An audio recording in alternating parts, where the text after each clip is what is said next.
Hello guys, good day sa inyo lahat. Pupunta ngayon ako doon sa bike shop ng tropa. Papaservice ko tong bike. 2 years ko na siya nagagamit. Ko pa siya napaservice mula nung nabili ko siya second hand. So dadalhin ko siya doon sa bike shop para pa-full service ko siya. Papalinis ko siya lahat. Pati yung mga bearings, tsaka yung mga bracket niya, bottom bracket niya. Papakalas natin, papapalitan natin ng bagong grasa. Lahat-lahat papalinis natin guys. Kasi siyempre, araw-araw natin siyang ginagamit sa trabaho at saka sa pagbabike natin. So, deserve naman yung full service siya. Para smooth lagi yung pagbabike natin. Okay guys.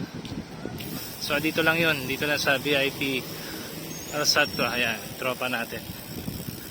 We're here in the VIP bike shop in Satwa guys.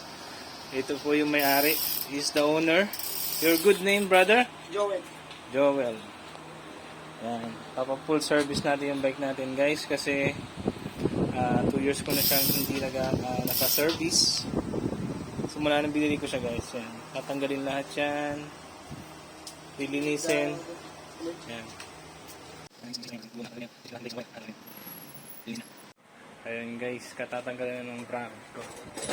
Yan naman, sobrang tuyo na niya.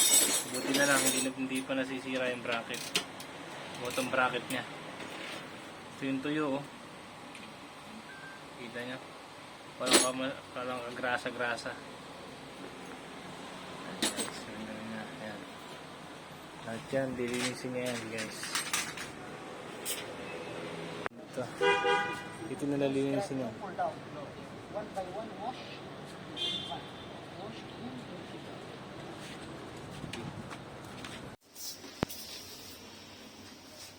I think this light waterproof.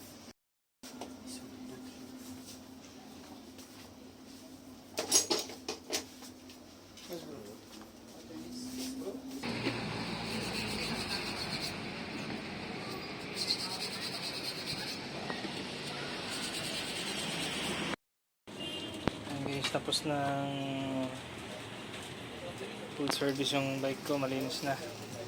No, 275, but this one, 1, 2, 1.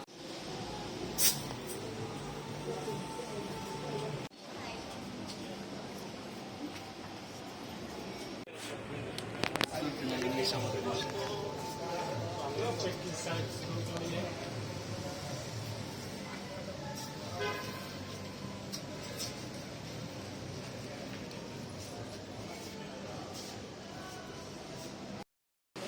Ayan guys, okay naman yung linis. At least palinisan ko siya guys.